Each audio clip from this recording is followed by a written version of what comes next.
Hello, this video is to help a friend out, a customer, with a new Matrice 600 Pro that they have purchased, and he is working on his 107. He's a 61 part pilot now, he and his son, but they're getting their license and they're going to be using this in the electrical area, specifically, first off, pulling cables across a river.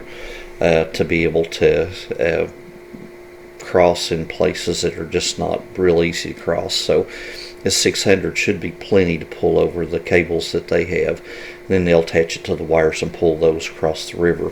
So it's a little bit long, but this was actually made for the customer to be able to reflect on, to be able to go back, do the upgrades, put the things together, and hopefully any questions that they have be able to utilize it. So I'm Bart Massey with American Drone Services, and I hope this helps. Thanks. Okay, I am in the process of unboxing this M600. It's got a pretty nice foam box that it comes in. There are arrows that point the direction that the boxes go together. It has 3 different sections.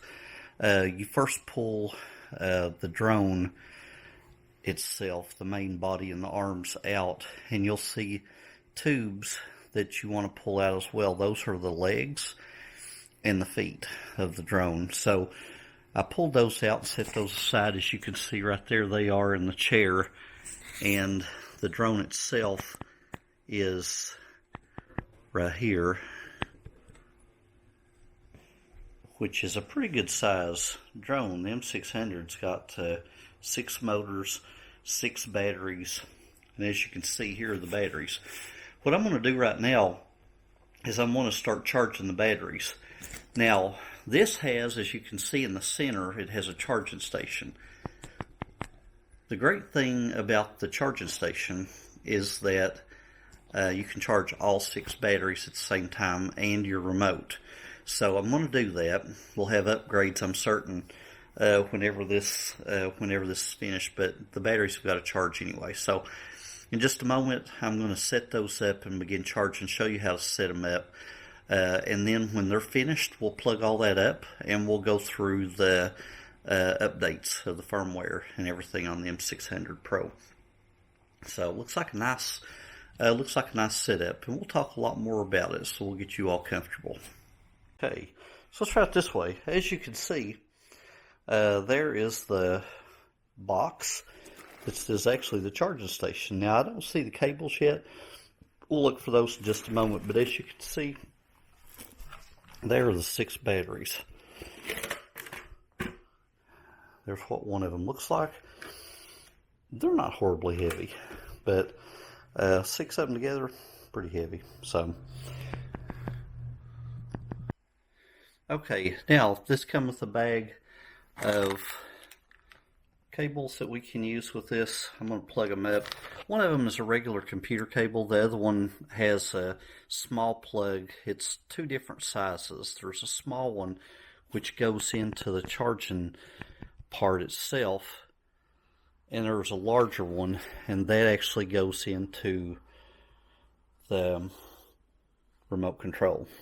So I will hook these up, and then I'll show you how the batteries fit into them. There's the other port I was telling you about. So we'll be back in just a moment.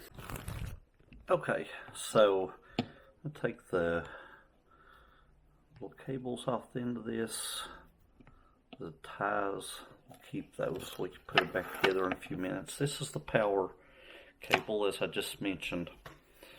So I'm going to straighten it out, plug it up, make sure it's in nice and tight, and then I'm going to take the smaller of the 2 ends, which you can see is this side, and I am going to plug it in.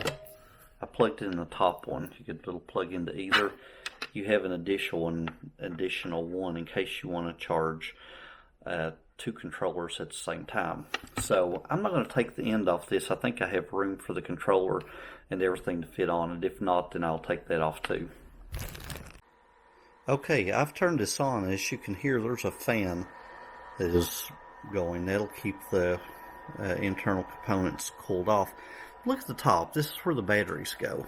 when you push down, you can see the connectors there, so they're protected whenever you don't have the batteries on. I'm going to get a battery and show you how these connect. As you can see, it has a end on it that looks very similar to the male part of this.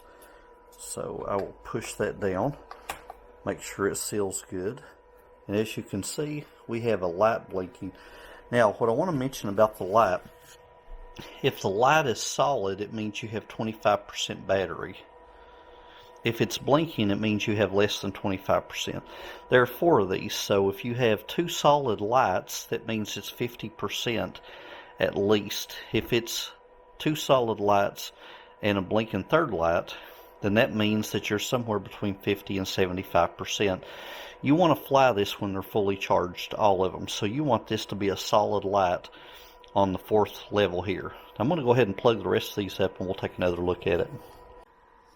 Okay, now as you can see, I have the remote out. And there's this little door here that I need to unhinge. Move it out of the way so I can plug the other end of that cable to it. Now, that is plugged up, and as you can see, it is charging. Right now you can see by the lights. When it's 4 solid lights, it'll also be done. Now, if you'll also look, we're charging all 6 batteries and the remote at the same time. Now, there are a lot of things we have to do beyond this, and I'm going to talk about them more in a little while, but one thing we have to do is we have to have iPad, a Samsung. We have to have something to set this thing up on. Now I'm going to set this up on my phone, but I'm setting this up for a friend, but we're going to have something that they're going to use, and it has to be up to date and put on this as well. So I'm going to contact him and see if he's got one that he'd like to add to this, but I'm going to continue with the setup.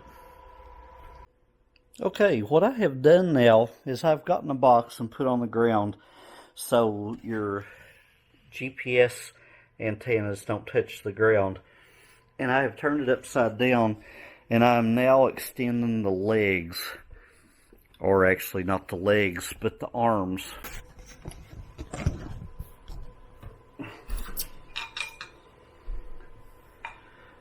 Okay, now a couple of things to see. As you can see, it has a triangle that faces down, and we want to be able to put this in to this area and make it fit right. Now there's actually a larger groove here and 2 lines. This needs to go into that where that groove fits, and those 2 lines are at the edge. Now, I have not put this together before, so I am going to work on putting this in and see which way the groove goes. Okay, now you can see the lines, the double lines that I was talking about just a moment ago, are flush against that. The red triangle goes on the outside, so you can kind of see how to align it. It took a little bit of twisting to get that in. That's alright. It's in there tight now. Now to the other one. Okay, now both legs are on. What I want to do now is put the bottom foot on.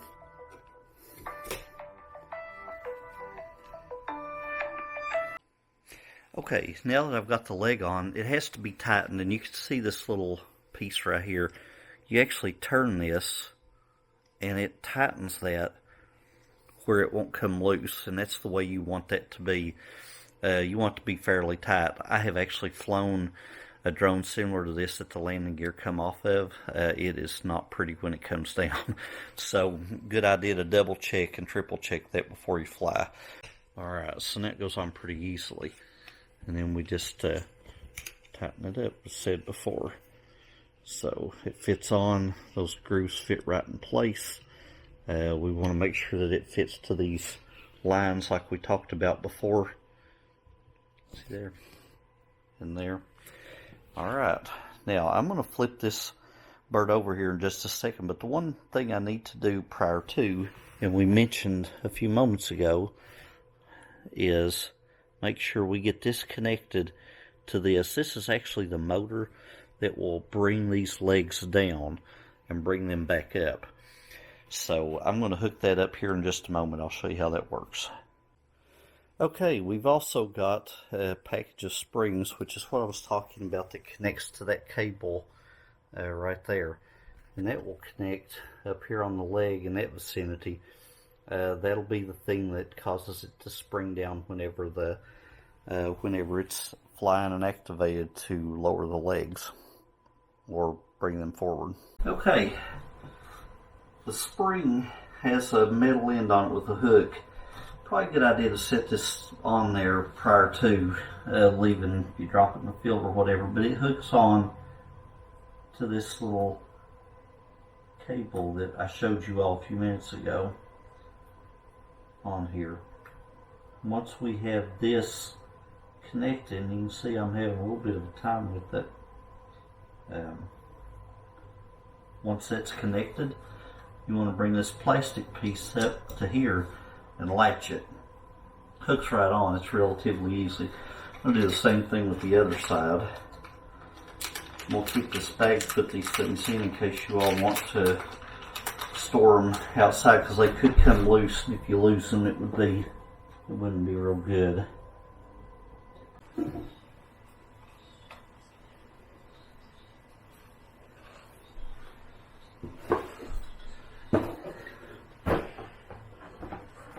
Alright, now as you can see, these arms still move up and down.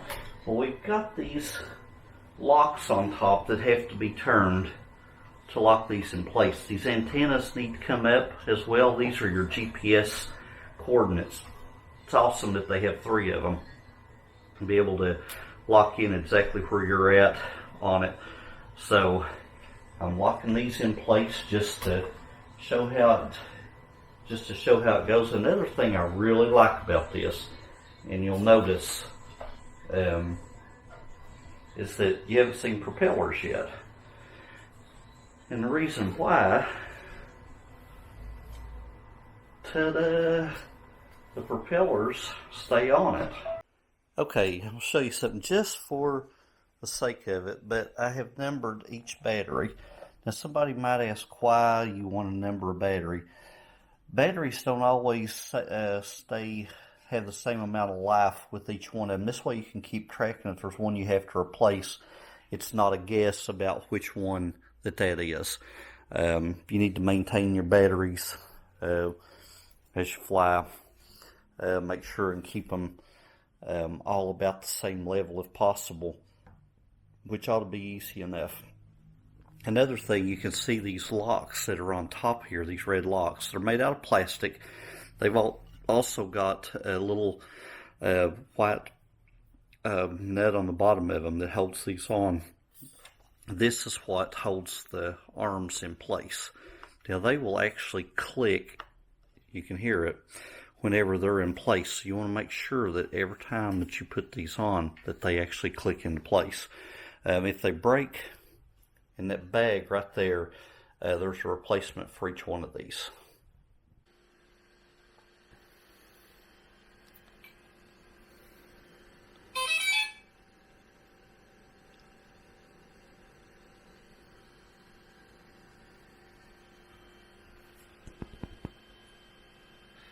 Okay, the noises, the software, we just upgraded the 600 Pro.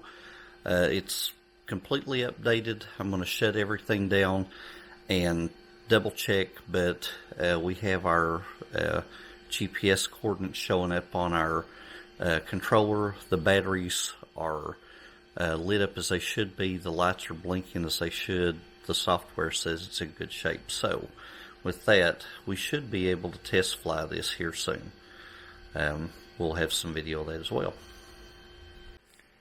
Okay, just a moment ago I said we were about ready to fly. I was wrong. because it's another step whenever you deal with DJI drones. Always check and see if there's another update. So what I did, when it said 100%, I hit back, I hit refresh, it come back up and said there was another update. So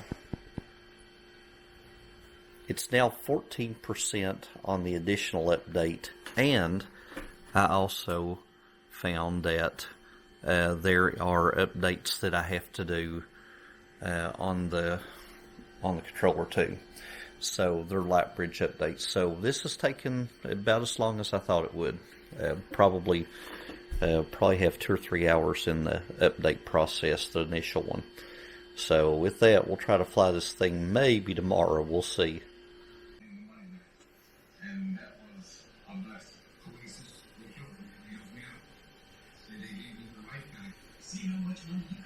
Okay, what you're looking at right now is Lightbridge is updating. There are actually 2 different pieces of software that Assistant 2 helps you with. One of them is the DJI 600 firmware, and it helps you keep it up to date. The other one is the DJI Lightbridge software. Now, the Lightbridge software is the software that is the communications between the remote control and the drone. So you have to keep both of them at the same level. So I'm upgrading it currently to where it's at the latest before I deliver it.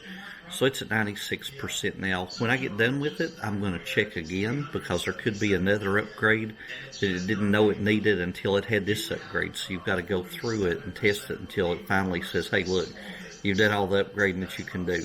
And when you do that, then you'll be ready to fly. But you want to make sure that both your tablet and remote and the drone are all up to speed before you ever leave. If not, then you may be stuck and have to pack it up, come home, do your upgrade, and then continue. So, okay, I'm going to show you how I know this is upgraded right now. I'm in the DJI Assistant 2. I have upgraded both the Lightbridge 2 and the flight controller for the M600 Pro. Here's how I know.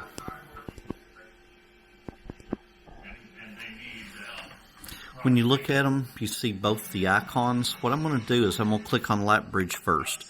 Now, you'll notice that Lightbridge has downgrade, and refresh. In other words, that means you have the current one if you need to refresh it. But if you have to downgrade to the last one because of some fault that happened in the new upgrade or whatever, you can do that. It may be that you just need to refresh it if there's a firmware issue later. I'm going to go to the front again. I'm going to click on the M600 Pro flight controller. Now, it has a lot of things here. I'm not going to get into all of these different settings. The one that you want to pay most attention to, though, is the firmware update. And as you can see, when it comes up, it's going to say that it is the 1.00.01.67, and it also says refresh. So this is the latest. The drone is now officially updated and just needs to be put together and flown. Make sure this thing flies like it's supposed to, and I'm sure it will. Okay, just as I mentioned a few moments ago, whenever I upgraded the Lightbridge to the latest one, it caused the remote control to need to be upgraded as well. So as you can see, it's currently upgrading. You have to make sure both of them are simultaneously upgraded.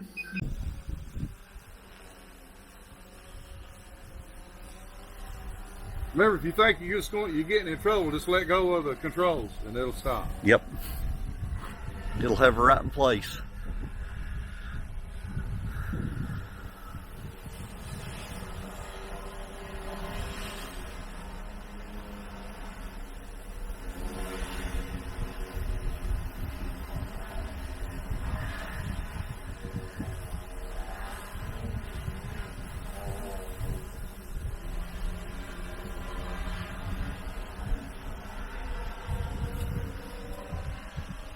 You go out a little bit, stop, to bring it back, just pull it.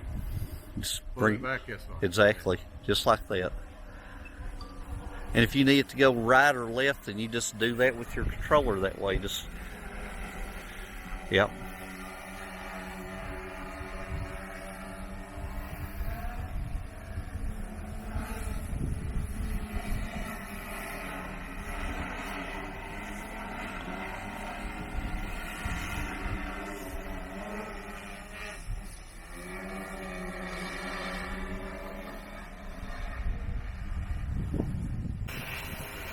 Red is the forward light. It's Okay, buddy. push it forward just a little bit and you can see. The red means it's the front of it, if I'm not mistaken. The green's the back. No, Okay. it's coming backwards. Is it? Forward, it's coming backwards. Yeah, so it's the front of the drone. Yeah. Okay, it's going back. So if you spin it around halfway, then you'll have it oriented right. You know what I mean? So you want the green, you want to be looking at the green, and that way forward goes away and back comes back, you know? There you go.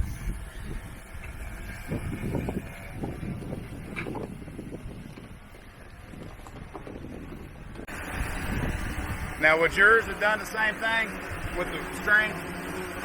Not good. So what I was worried about now is where you going to tie it to. I'm keeping out of the pedal. You can always fix it, but it's not built for that. That kind of is the way. That actually has a frame.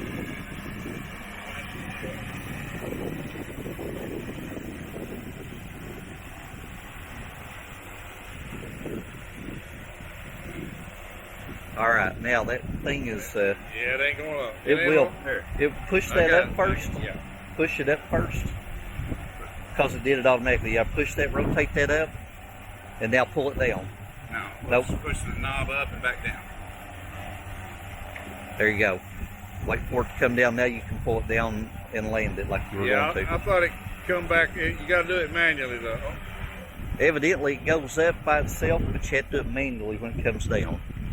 So now you pull the two back together in the middle, just like that. Frank, you got it.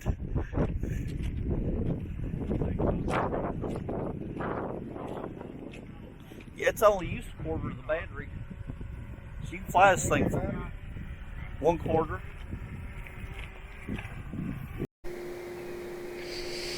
Now that we're finished flying, we want to make sure that we have everything put in place. We put the legs on. They have the springs. The springs need to come off and be put into the bag so we can keep track of them. Now the legs will come off of it, so it'll fit into its container correctly.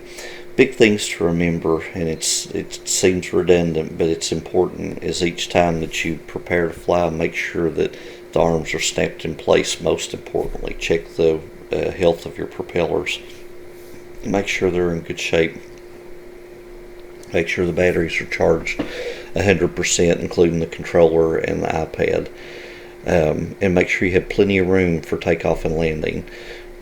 Just in case there's wind gusts or anything that could come up, you want to make sure and have plenty of room. And I tell everybody too, another thing to keep in mind, altitude with drones are your friend. You have more time to recover, to make decisions and things with altitude. So I like to tell everybody, try to fly above 75 feet if you're on a flat plane, because you're above most trees, most telephone lines, most things that would cause problems. That gives you some comfort, some leniency, and some flexibility. So with that, I appreciate you letting me work with you and help you out with your process of getting the drone together. Call me or my son or American Drone Services anytime. Thanks.